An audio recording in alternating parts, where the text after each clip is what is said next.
Whether you're visiting an esthetician for the first time or considering a new one, the more you know about who's behind the chair, the better your experience will be. Meet the Aesthetician features skincare professionals sharing their expertise so you can feel confident about who you trust with your skin. I'm your host, Eva Shea, and you're listening to Meet the Aesthetician. Good morning and welcome to Meet the Aesthetician. I'm so excited to bring you Mary Ann Faulhaber. Did I say it right, Mary Ann? Faulhaber. Faulhaber, the German way. Yeah. How long have you been an esthetician, Mary Ann? I've been an esthetician for around 7 years now. And where do you work right now? I'm at the MD Beauty Lab at Portland Plastic Surgery Group. How did you find yourself there? Colleen actually reached out to me online and saw my resume and then had me come in. She found you? Mm-hmm. Wow. Yeah, they reached out to me and then I just been kind of like briefly looking, not so serious, but I've always wanted to get into plastics and kind of change up the environment a little bit. And then we just ended up talking for like over an hour and both nerding out about treatments and skin. And so I was like, I just need to be here all the time. That's easy to do with Colleen. Very easy. Yeah. Yes. Yeah. She's great to talk to. So if someone's listening right now and they don't know who Colleen is, how would you describe her? Colleen is just a wealth of knowledge and passion behind everything she does and the kindest person ever. She's so sweet and such an inspiration. I feel like she is MD Beauty Lab. Yeah. Yep. Right? Yeah. I love her. Okay. So in terms of the menu of treatments that you do, can you kind of walk us through all of those things? Yes, I'm a laser technician, so I do more advanced technologies compared to like your basic esthetician who does facials and waxing. So IPL, microneedling, chemical peels, more medical grade chemical peels, dermaplaning, diamond glow, all the fun stuff. Sometimes I bust out this picture of myself with horrible rosacea to remind myself both how far I've come, but how simple the solution was when I actually asked the right person for help. Mm-hmm. Yeah. Yeah. It's so rewarding and just validating. Do you have any stories like that about patients that you can share? Oh my gosh, absolutely. I think it's really cool that we get to bond, especially as like women. And I get to kind of like take care of whoever's like in my bed or my table that, they can kind of be vulnerable with me and have like a safe space to like, hey, I look in the mirror and I notice this and I can provide that solution. It's like my favorite part of the job and kind of like bonding, and it's really rewarding. So if I said to you, Mary Ann, my eyes are really puffy and I have dark circles, how would you approach something like that? First, we would treat the dark circles, kind of maybe do some IPL, kind of remove either like the purples or the blues, sometimes even browns that kind of come along with the discoloration around the eyes. Maybe work on some RF microneedling to kind of tighten up the elasticity and the puffiness that you're noticing around the eyes, and then send you home with a good eye cream that can maintain. Do you have a favorite? I really do love something that has like a little tint to it. I like the LTMD. It's really light. The LTMD has a little bit of SPF in it too, so it's always nice. Do you happen to know what ingredient in eye cream is the ingredient that actually does work? I think it depends. Is it just a mystery? I think it depends. Like some of them have, caffeine and vitamin E to kind of help with the dark circles and the puffiness. I've used some that have retinol in it. Those are really fun for kind of more of the fine lines. So it kind of just depends on what your concerns are. The first time that someone comes to see you, what is that appointment like? Usually I sit them down and kind of just like get to know them, ask them like what brought them in when they're looking in the mirror, like what's catching their eye. And as I'm kind of mostly listening to them and having them do a lot of the talking, I'm kind of making my own assessments and like what I'm noticing first. Because I always want to like make sure I'm listening to them before just throwing out ideas and not making something that's not a problem. And so if they come in for discoloration, like that's what I'm going to talk about. I'm going to talk about discoloration. And then maybe we'll eventually work on the fine lines. But I'm always willing to like listen to why they're here And then I get them all excited about their treatment and kind of create a treatment plan for them and get them ready to get started. So when you build a treatment plan, are you thinking about today? Are you thinking about a year? Like how far ahead are you planning with somebody? I'm a little bit more like relationship based, right? And so I want to like build that trust. I don't want to like bombard them with too many treatments that we're like, okay, we have a year-long plan of what we're going to do. Typically ask them like, do we work on a timeline? Do we have like a wedding that we want to prepare for, the holidays? And I kind of just like go as we needed. And sometimes I'll just have them rebook, for an hour a month later and just have them come in and we'll kind of chit chat what we want to do that day, and be super flexible with what they got going on, what they're coming in for. How often do you find yourself working with other people on your team, to put treatment plans together? All the time. That's my like favorite thing to do. I think it's like better for the patient and for everyone involved if you're bouncing between the rooms of like injections and treatments. I always say it's like we're just sandwiching collagen on all those different layers. I can't go as deep as those injections sometimes, and that's what we need. And so sometimes you also get more like instant results with those injections. And then we kind of build collagen and get more of an investment within the biostimulant technologies that I do. And so it's just really great if you can kind of blend the two together. What's a biostimulant? Biostimulant is anytime we're kind of triggering our own biology to get collagen rebuilding. So microneedling, RF microneedling, even chemical peels. And then you can get into injections like Sculptra or PRP. It sounds like it's all about collagen. Yeah. Getting collagen to come back. Someone described it to me as like fillers and Botox is like renting collagen. And then biostimulants is more like buying collagen. So it's just kind of a better investment. How do laser treatments affect collagen?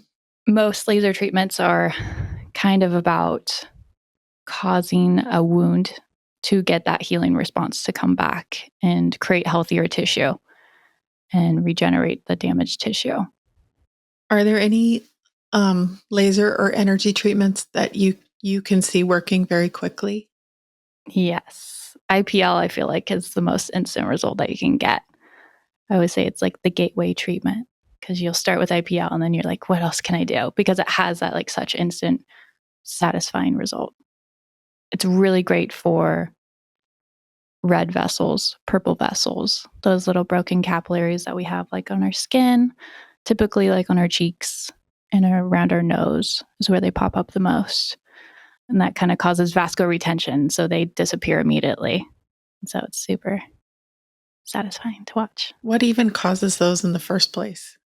Could be like a little mixture of everything, right? Genetics play a huge role and just your skin type in general. If you do lean towards more rosacea characteristics, paler skin too tends to pop up.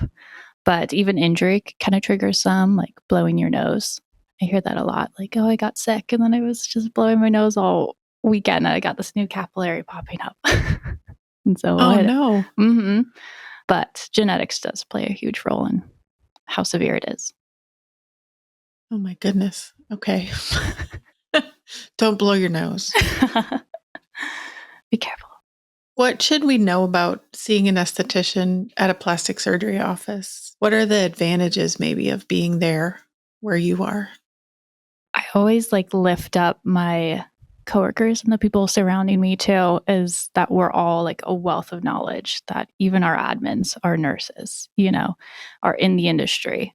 And so we have kind of that avenue of education with the people that we're all working with and the surgeons that we're working under. So it's really great that you can have that team to kind of rely on.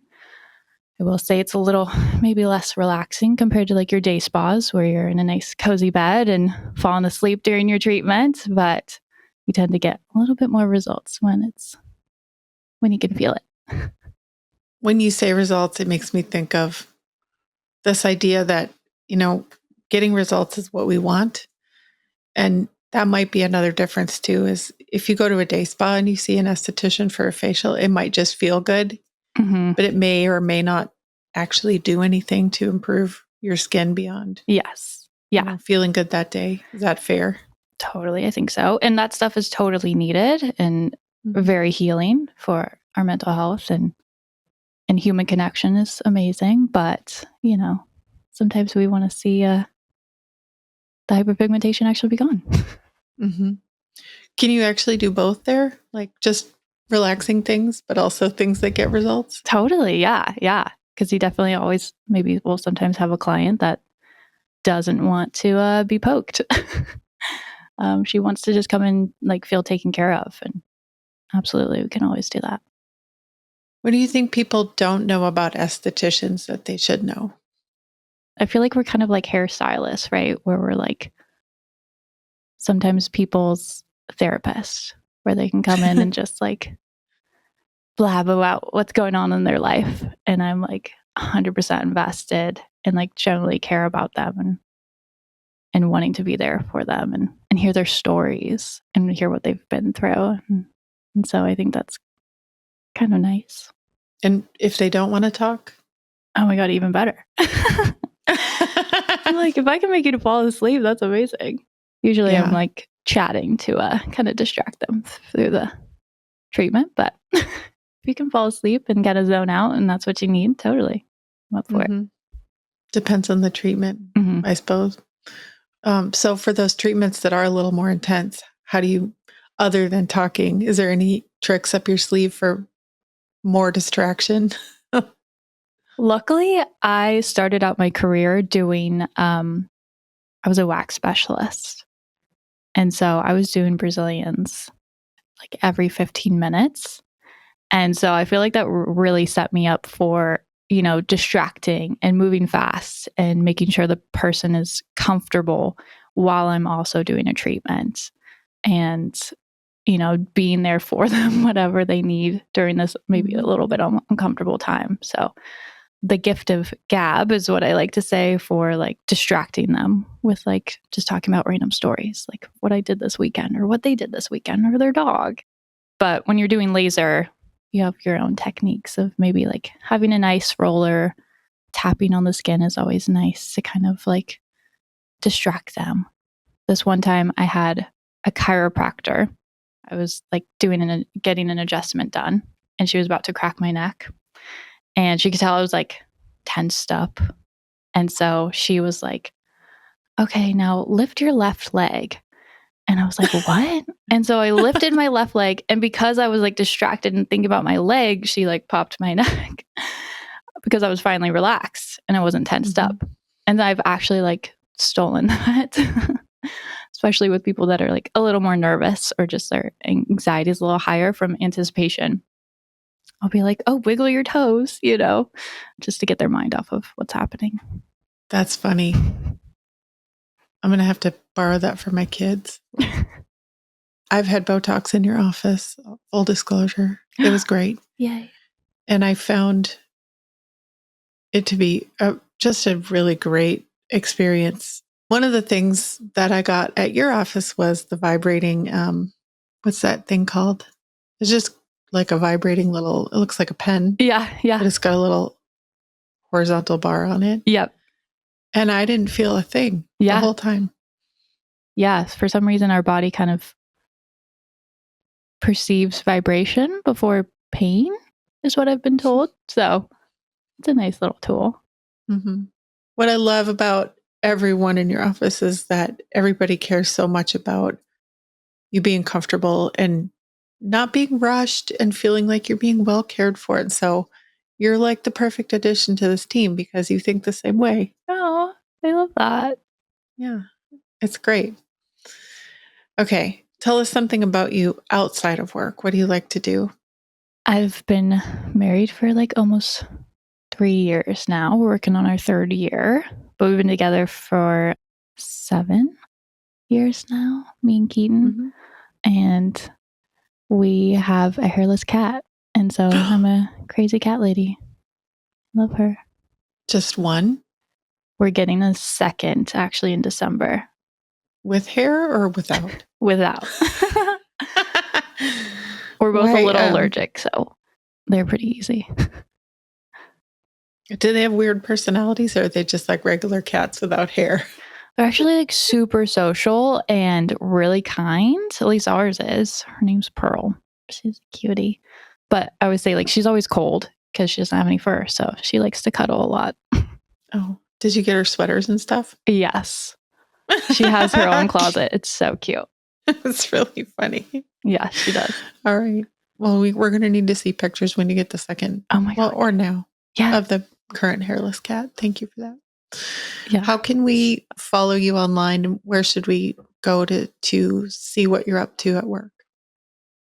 Yeah, I mostly am probably a little more active on the MD Beauty Lab accounts. And then it's linked to my personal, which I also use for professional because I like to merge the two. I think it's nice to see a little personality. It is. It's great. Everyone just wants to know you. That's why we're doing this. Mm-hmm. That handle, if you're listening, is at MD Beauty Lab. And we'll put it in the show notes so it's easy to find. And if you want to reach Mary Ann at the office, you can go to mdbeautylab.com and fill out the form or send a message. And Tracy in the office will get you on the schedule, right? Yeah. Love Tracy. There's no substitute for meeting in person, but we hope this comes close. If you're considering this esthetician, be sure to let them know you heard them on the Meet the Esthetician podcast. If you'd like to be featured on Meet the Esthetician, book your free recording session at meettheesthetician.com. Meet the Esthetician is made with love in Austin, Texas, and is a production of The Axis, TheAxis.io.